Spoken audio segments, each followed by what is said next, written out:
In April 2011, a horrifying tragedy unfolded in the quiet town of Nantes, France. The wife and children of nobleman Xavier Dupont de Ligons were found dead and buried beneath the family's back porch. This shocking discovery led the French press to dub the case La Maison de l'Horreur, or the House of Terror. Adding to the horror, Xavier Dupont de Ligons had vanished without a trace, making him the prime suspect in the gruesome murders. This is a story of a seemingly perfect family that met a tragic end, leaving behind a trail of mystery and unanswered questions. Xavier Dupont de Ligons, his wife Agnes, and their 4 children were seen as the epitome of a perfect family by those who knew them. Xavier, a descendant of old French aristocracy, often expressed pride in his noble heritage. His father, Bernard Hubert Dupont de Ligons, was a count, and Xavier once admitted, "I think I've got a superiority complex. I belong to a group of people who are intelligent, determined, balanced, and in good moral and physical health. Such people are rare compared to the masses." Born in Versailles, Xavier was raised in a strict upper-class Catholic society.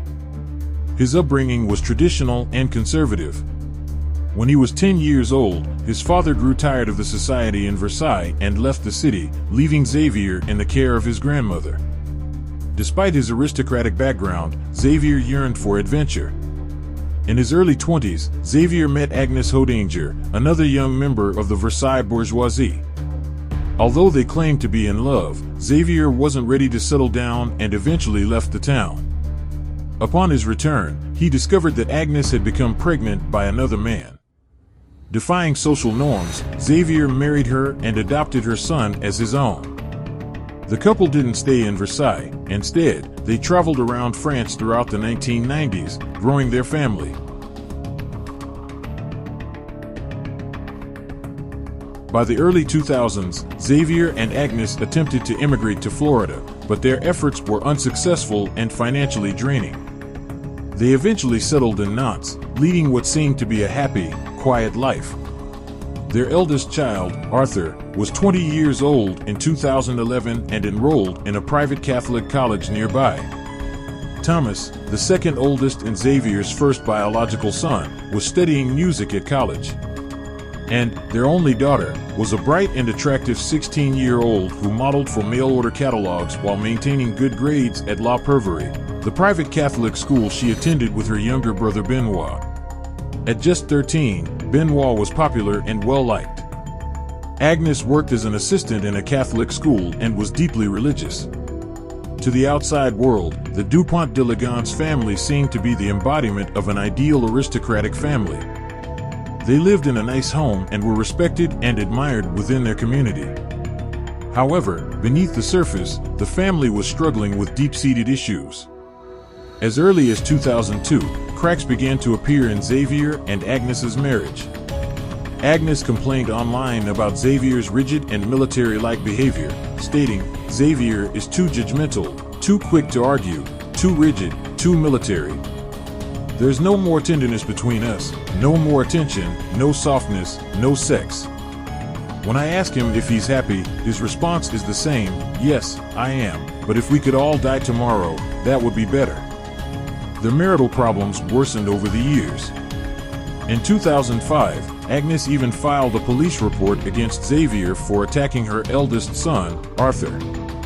Financial issues exacerbated their relationship. Despite his aristocratic background, Xavier had failed to establish a steady career. He had started several businesses, including a hotel guide and membership card program, but none were successful. The family relied mostly on money inherited from Agnes's family, and by 2011, that money was running out. Xavier was deeply in debt and increasingly desperate. Xavier's desperation grew as financial pressures mounted. He had taken a mistress in Paris and had even borrowed 50,000 euros from her. In an email to his mistress in 2010, he confessed, "I am ruined, at rock bottom like never before. I am awake almost every night with these morbid ideas, burning down the house after giving everyone sleeping pills, or killing myself so that Agnes gets 600,000 euros. In any case, my life will end in the next few months if I don't get 25,000 euros immediately." Most of the time, I am not in a dream but in a nightmare, and I can't escape except, of course, by doing something radical and final. In January 2011, just 3 months before the murders, Xavier's father, Bernard Hubert Dupont de Ligons, passed away. Xavier searched through his father's belongings, hoping to find something of value. Instead, he discovered that his father had also been living in near poverty before his death. In February, Xavier obtained his gun license and began frequenting a shooting range outside Nantes, sometimes bringing his sons along. In the weeks leading up to the murders, Xavier purchased various items, including cement, chalk, lime, bullets, cleaning supplies, garbage bags, a spade, and a trolley. Witnesses saw him loading these items into his car in the days before he disappeared. He also paid off some remaining debts, including the final bills for his children's private schools, and closed all the family's bank accounts. The lease on the family home was terminated, and a final note was taped to the mailbox stating, "Please return all mail to sender. Thank you." On April 11th, La Perverie, the school and Benoit attended, received a note from Xavier saying he was pulling them out as the family was planning a sudden move to Australia for business. The school where Agnes worked received a similar message, stating that she wanted to quit her position immediately due to her husband's job transfer. However, when her boss tried to follow up, she couldn't reach Agnes. The first sign of something amiss came on April 1st, when Arthur didn't show up to the restaurant where he worked to pick up his paycheck. However, just 2 days later, the rest of the family was seen out at a restaurant, seemingly enjoying a happy dinner together. That evening, April 3rd, was the last time Anne and Benoit were seen alive. They didn't attend school the following day, supposedly due to illness. Thomas, the second oldest, had gone back to school on April 4th, but was called home by his father, who claimed there was a family emergency. That night, Xavier and Thomas had dinner at a high-end restaurant, La Croix-Cadeau. The waiters noted that Thomas seemed unwell and that the father and son barely spoke throughout the meal.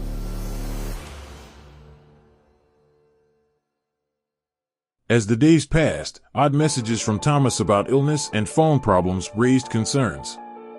The family dogs barked incessantly for 2 days before falling silent. On April 6th, Arthur's girlfriend, worried by his silence, visited their home in Nantes. Despite seeing lights inside, no one answered her knocks. On April 7th, witnesses saw Xavier loading large bags into his car. The next day, neighbors claimed to have seen Agnes, though the timing didn't align with other evidence. By April 8th, Xavier began sending messages from the family's IP address to assure relatives that everything was fine. He told them the family was moving to the United States under the Federal Witness Protection Program due to his work for the DEA.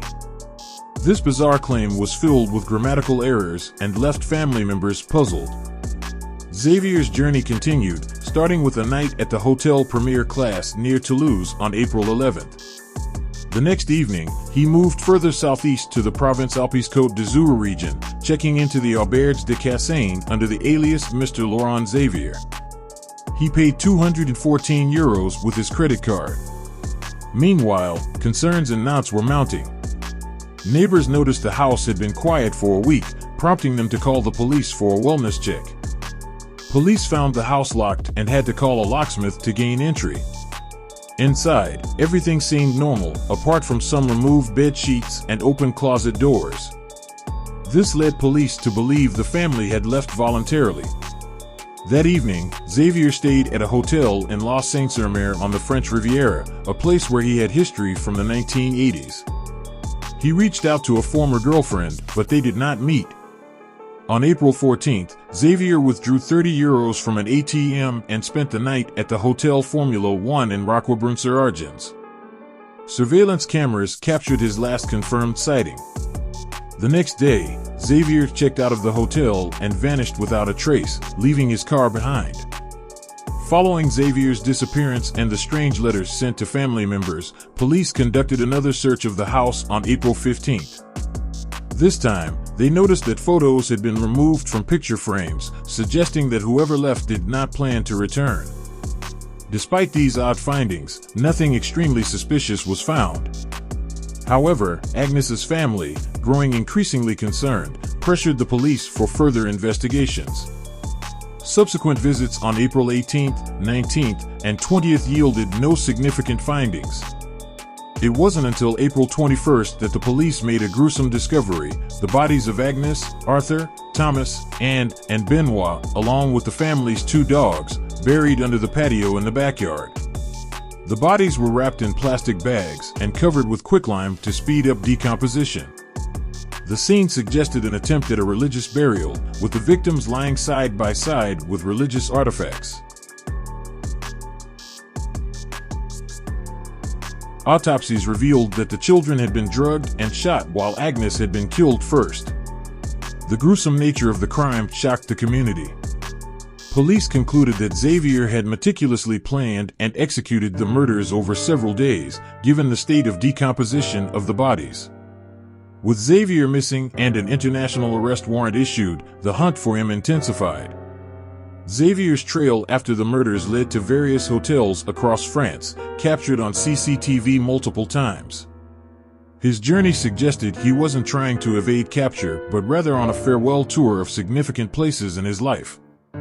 Despite extensive searches, including in the forests around Roquebrune-sur-Argens where Xavier was last seen, no further clues to his whereabouts were found.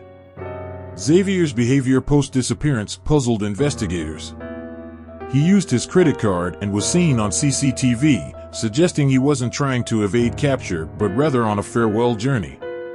The locations he visited had personal significance, hinting at a possible suicide in a meaningful place. Despite theories that he might have ended his life in the nearby forest, no body has been found. The case generated widespread media attention, leading to numerous reported sightings and false leads. In 2013 and 2015, bodies were discovered that were initially thought to be Xavier, but DNA testing ruled them out. In 2018, a tip about Xavier hiding in a monastery led to a police raid, but it turned out to be a case of mistaken identity. The most infamous incident occurred in 2019 when a man resembling Xavier was arrested in Glasgow, but further tests confirmed he was not Xavier. Despite the overwhelming evidence, some family members, particularly Xavier's sister Christine, remain convinced of his innocence. Christine has raised doubts about the official narrative, questioning the identification of the bodies and suggesting a possible conspiracy. She believes Xavier and his family might have been relocated under a witness protection program. However, these theories lack concrete evidence and contradict forensic findings. Xavier's aristocratic background did not come with wealth or power in modern times, and his financial struggles contributed to his desperation. Friends and family suggest that Xavier's pride and fear of being seen as a failure may have driven him to commit the murders. The death of his father and the discovery of the rifle added to his deteriorating mental state. Some believe he might have killed his family to spare them from future hardships or as a distorted attempt to protect them. The fate of Xavier Dupont de Ligons remains one of the biggest unsolved mysteries in recent French criminal history. Theories about his whereabouts range from suicide in the forests of Roquebrune-sur-Argens to fleeing abroad, possibly to Latin America. Despite numerous reported sightings and new tips following media coverage, Xavier's whereabouts remain unknown. The case of the Dupont de Ligons family continues to captivate public attention, leaving a trail of unanswered questions and a dark chapter in French criminal history. Whether Xavier is dead or alive, the mystery of what truly happened in Nantes in April 2011 endures, haunting those who seek justice for the tragic loss of Agnes and her children. This haunting story serves as a reminder of the hidden struggles behind seemingly perfect facades and the devastating consequences of desperation and pride.